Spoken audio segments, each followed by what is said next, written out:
These three true Halloween horror stories are inspired by real events. Tonight, we follow groups of young friends and teenagers who found themselves face to face with a darkness that lingers long after the holiday is over.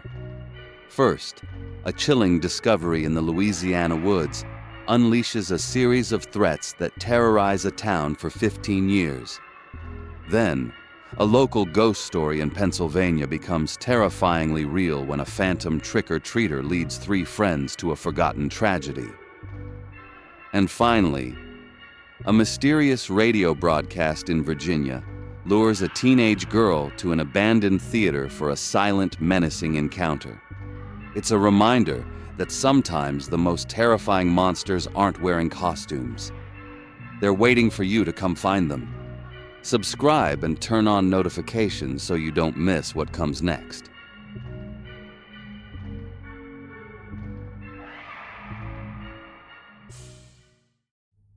That Halloween, back in 1972, was a wet one in that part of Louisiana. The air was thick and smelled of wet leaves and dirt. A low fog sat on the ground, making the streetlights just a blurry glow in the distance. It was the kind of night that seemed to swallow up sound. There were 4 boys out that night: Sam, Charlie, Wilson, and Owen.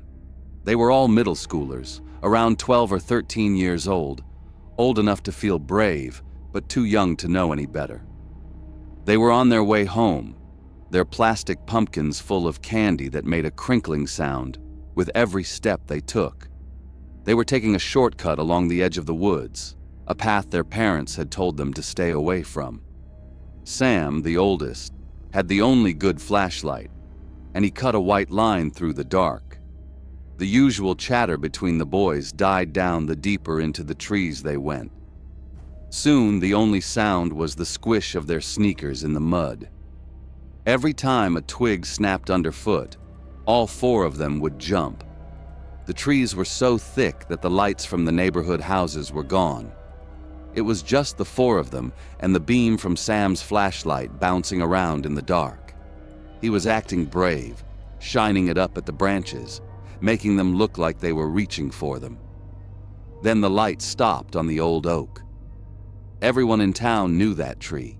It was ancient, bigger than any other, with a wide black hollow at the base that looked like a cave. Sam, who was always pushing things, got a look in his eye. "Bet you won't stick your hand in," he whispered to the others. Charlie just gave a nervous laugh. "No way. I'll do better."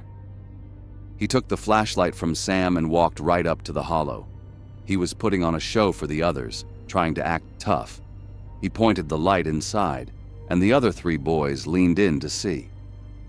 The beam lit up a mess of spiderwebs and old dead leaves. Then it caught something else, something white. At first, none of them could make sense of it. A boy's mind thought it was a piece of trash, maybe a broken plastic bucket someone had dumped in there. It was smooth and pale. Charlie moved the light up, and they all saw the 2 dark holes, eye sockets. Then the grin of teeth right below them. It was a skull. The light moved down, and the rest of it came into view. A rib cage, hips, all of it folded up in a sitting position. And then they saw it. Long, dark strands of hair were still tangled in the bones of the skull, catching the flashlight beam. That's how they knew. It was a woman. For a long second, nobody moved. Nobody made a sound. Then Charlie let out a choked sort of gasp and scrambled backward, tripping and falling into the mud. That broke the spell. The boys turned and ran. They didn't scream. There wasn't any air in their lungs to scream. It was just a mad dash, branches whipping their faces, their feet sucking in the mud. They didn't stop until they hit the pavement of the street and fell down, gasping for air under a streetlight. The police came, the body was removed, and the case eventually went cold. Life was supposed to go on, but it couldn't. Months later, a message was found scrawled in chalk on the wall of the diner. "Who is she?" Everyone just figured it was some teenagers making a sick joke. The police came and washed it off, but it left people feeling uneasy. A year after that, another message showed up. This time, it was spray painted on an old car rusting out by the railroad tracks. Who's next? That one was different. It wasn't a question about the past. It was a threat about the future. It sent a wave of real fear through the town. People started locking their doors more often, and then nothing. The direct threat was left hanging in the air with no follow-up. A year went by, then another. After 5 years of absolute silence, people started to relax. After 10, the locks came off the doors. After 15 years, the story was just that, a story. A dark piece of local history that people told to spook newcomers, but the fear was gone. Life had returned to normal. The boys grew up. They became men with jobs and families of their own. Owen hadn't truly thought about that night in years. The memory was sharp, but it was distant, like a scene from a movie he'd seen a long time ago. One afternoon, he was walking with his own son past an old alley. It had been a full 15 years since the last strange message had appeared on a wall. His eyes drifted to the crumbling brick, and he saw it. Fresh and white in dripping paint were 3 words. "I'm still here." The air left his lungs. A cold shock, hard and fast, went through him. For a split second, he was 12 years old again, standing in the dark, smelling the mud and the rot. The thought screamed in his head, "Holy crap, he's still here." But then another thought crashed right behind it. Wait a second, it's been 15 years, 15 years of nothing. He stared at the wall, his heart hammering against his ribs. This could be a prank, some kid who heard the story. It has to be. The town was full of ghosts. Maybe he was just seeing another one. The thought that he was just crazy, that the past had scarred him so badly that he was seeing monsters in random graffiti, was almost as terrifying as the alternative. He didn't know what to believe. But as he stood there, frozen in that alley, the doubt did nothing to quiet his breathing or slow his pulse. He couldn't shake the feeling of being watched. Whether the killer was real or just a phantom in his own mind, the terror was the same. He was scared, and he knew deep down that he would never feel safe in that town again.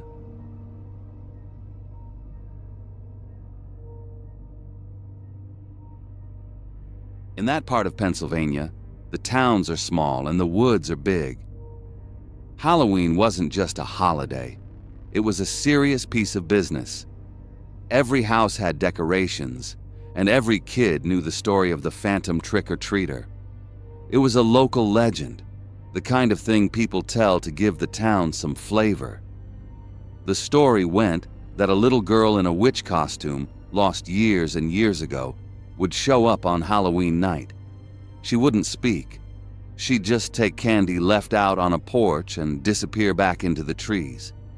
It was a ghost story, something to make you look over your shoulder, but nobody believed it was real. Baker, Tyler, and Jennifer sure didn't. They were teenagers who had their feet planted firmly on the ground, too old for ghost stories. They sat on Baker's porch steps, passing a bag of candy back and forth, while the little kids ran up and down the street. The night air was cold and smelled like burning leaves. You could hear everything. Kids yelling down the block, the rustle and scrape of plastic costumes, and the crunch of parents' boots on the gravel sidewalks. It was the normal, predictable sound of Halloween. And then everything got quiet. Not all at once, but in a strange, focused way. The noise from the street just seemed to get distant. Baker looked up toward the edge of his property, where the manicured lawn gave way to the deep, dark woods. A figure was standing there perfectly still, right where the shadows were thickest. It was a little girl wearing a simple black witch costume with a pointed hat that hid her face. She didn't move. She didn't make a sound. The other trick-or-treaters, buzzing on sugar and excitement, walked right past her like she was a mailbox. The three friends just stared. The only sounds they could hear now were the buzz of the porch light above their heads and the soft whisper of the wind blowing dead leaves across the asphalt. The girl took one slow step forward, out of the deepest shadow, and held out a small hand. Jennifer, always the bold one, stood up, grabbed a handful of chocolates, and walked to the edge of the porch. Her sneakers made a soft, shuffling sound on the concrete. She dropped the candy into the girl's hand. The girl's fingers closed around it slowly. She didn't say thank you. She just turned around and started walking back toward the woods. In seconds, the darkness between the trees swallowed her whole. Tyler was shaking his head. "No way," he whispered, his voice tight. "We are not following her." But Baker was already on his feet, driven by a practical need to understand what was going on. It had to be a prank, and he wanted to see the strings. "It's the legend," he said, a challenge in his voice. "We have to see where she goes." He didn't wait for an answer, just took off at a jog across the lawn. Jennifer was right behind him. Tyler let out a frustrated sigh, the sound loud in the sudden quiet. But he wasn't about to let his friends go into those woods alone. He ran to catch up. The moment they stepped under the canopy of the trees, the last of the town's sounds vanished. It was like closing a heavy door. There was no more shouting, no more cars, nothing. The only sounds were their own. The loud snap of a twig under Baker's shoe, the sharp crunch of leaves under their feet, the sound of their own breath, which was starting to come out in white puffs in the cold air. The temperature had dropped, a deep chill that felt like it was coming up from the ground itself. Baker clicked on a heavy flashlight he'd grabbed, its yellow beam cutting a shaky tunnel through the pitch black. Up ahead, they could just make out the girl in the witch costume.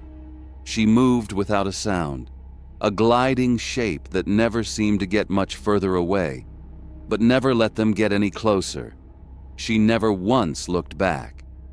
They walked deeper, into a part of the woods none of them recognized. The trees here were old and thick, their branches interlocking high above to block out the stars and the moon. The flashlight beam was the only light in the entire world. And then the last of the sounds died. No crickets, no rustling of animals in the underbrush. Nothing. The silence was so complete, so heavy, it felt like pressure against their eardrums. All they could hear was the frantic, panicked drumming of their own hearts and the ragged sound of their own breathing. Then the girl stopped. She was standing in a small, circular clearing. Her back was to them. She seemed to be looking down at something on the ground. The area was marked by a low circle of stones, mostly covered in moss and tangled with dead vines. Baker moved the flashlight beam over it. It was an old well. The girl turned her head just slightly, a dark shape against the bright light. And then she was gone. She didn't run. She didn't fade away.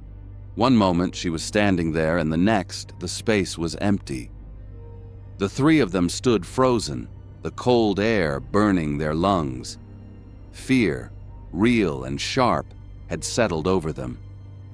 Baker's hand was shaking, but he forced himself to move the beam of the flashlight from the empty space where the girl had been, down into the black, gaping mouth of the well.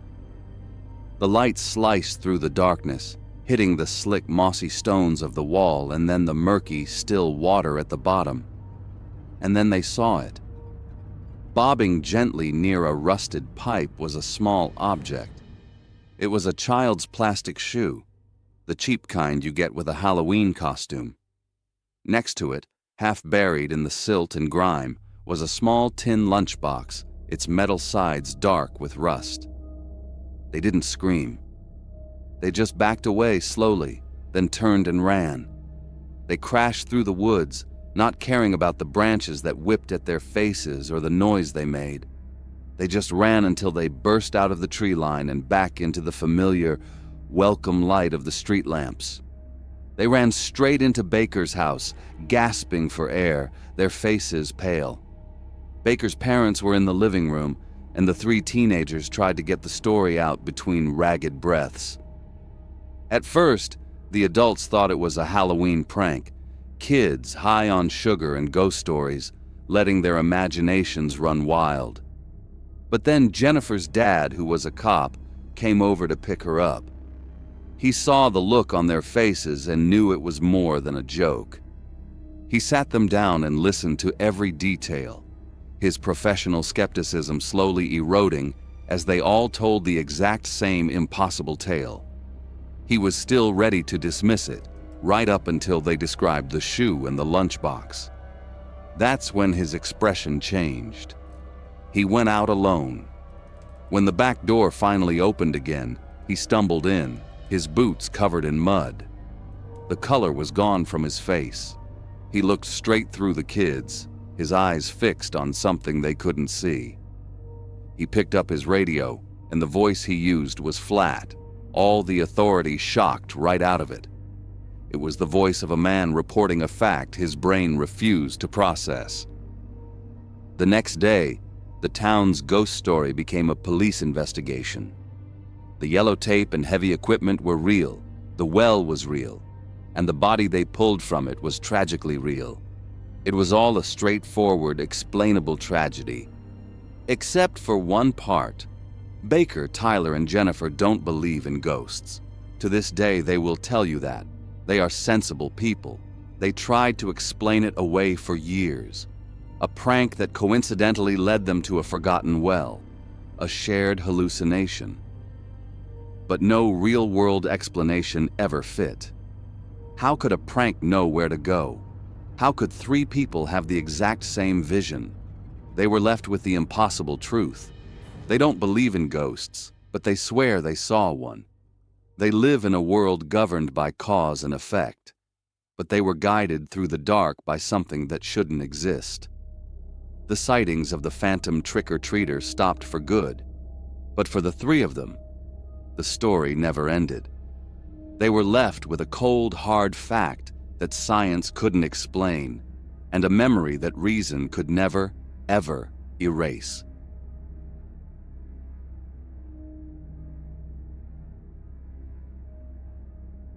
Secrets in rural Virginia have a way of festering, but some memories refuse to stay buried.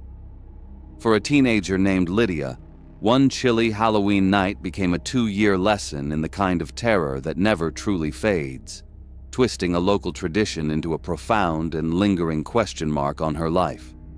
It was 1993. Autumn air carried the scent of distant wood smoke and the sweet decay of fallen leaves. Inside Lydia's home, the radio crackled, tuned to WMLD, the town's small station. Every Halloween, its reclusive owner, a man named Monroe, hosted a special broadcast of classic horror radio dramas. It was a familiar, if slightly odd, tradition. Lydia was in her room, a cassette recorder with its plastic gears whirring quietly by the speaker, ready to capture the sounds of the night. A story of a phantom manor played out, its drama filling the room. But just as the clock on her nightstand showed the time as 11:47 p.m., the spell was broken. A sharp, loud burst of static sliced through the calm like a razor. It was immediately followed by a message, spoken in a child's voice that was unnervingly clear. "Meet me at the abandoned movie theater at midnight." The phrase repeated itself, clean and sterile, without any of the background hiss of a normal broadcast. Then, just as suddenly, it was gone. The Phantom Manor story resumed as if it had never been interrupted. Lydia and her friends thought it was a brilliant prank. They laughed about it on the phone, wondering who could be so clever. But curiosity is a powerful force. A few minutes before midnight, Lydia slipped out, the beam of her flashlight cutting a nervous circle on the dark pavement. The walk to the edge of town was quiet, the usual nighttime sounds of crickets and distant cars seeming to hold their breath. The moon was hidden by thick clouds, and the abandoned movie theater grew from a shape in the distance to a hulking black silhouette. Its marquee was a skeleton of rusted metal, and the posters in the glass cases were faded ghosts of films long forgotten. A shiver ran down her spine, but she told herself it was just the cold and the thrill of the adventure. She waited, her breath puffing out in white clouds. Midnight came and went with only the sound of the wind rustling through dead leaves and rattling a loose piece of siding on the theater's roof.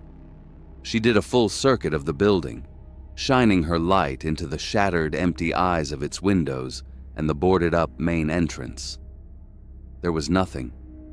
The excitement of the prank quickly faded, replaced by the quiet disappointment of a story with no ending. Feeling a little foolish, she walked back home. Over the next year, the memory softened. It became a funny story she'd tell, a quirky local mystery that was hers alone. The tape with the strange message was recorded over with music, and the eerie feeling of that night was buried under the weight of everyday teenage life. She almost forgot about it entirely. Then Halloween of 1994 arrived. Lydia was home again, the radio once more tuned to Monroe's gravelly voice. And then, at the exact same moment, 11:47 p.m., it happened again. The sharp burst of static. The same child's voice, just as clear, just as eerie. "Meet me at the abandoned movie theater at midnight." This time, the feeling was completely different. There was no thrill, no sense of a fun mystery. This felt personal, an unsettling secret meant only for her. This time, she wasn't looking for a prankster to laugh with. She was looking for an answer. She grabbed a heavier coat and made her way out into the night. The walk felt longer this year. Every rustle in the trees, every scrape of a branch on the pavement made her flinch. The moon was out, a sharp sliver of white light that cast long, skeletal shadows. It illuminated a lonely figure standing just outside the broken double doors of the theater. The figure wore a long black cloak and a ghost face mask. Lydia's mind raced. This was it, the prankster. She took a step forward, ready to confront them, but a sudden, intense wave of wrongness washed over her. The figure wasn't moving. It wasn't waving or shifting its weight.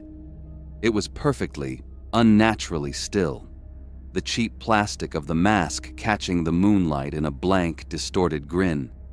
It held what looked like a prop knife, but it held it with a strange seriousness, pointed down at the ground.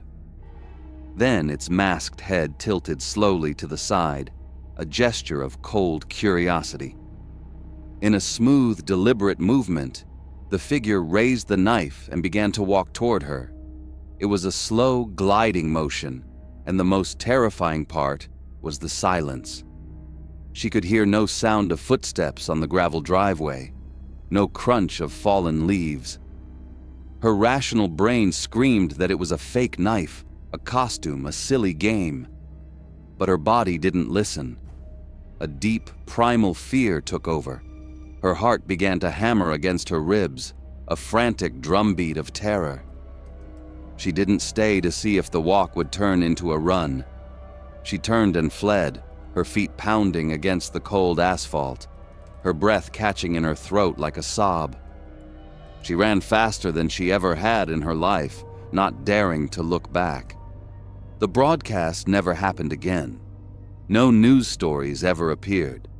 There was no town gossip, no whispers of a strange incident at the radio station or the old movie theater.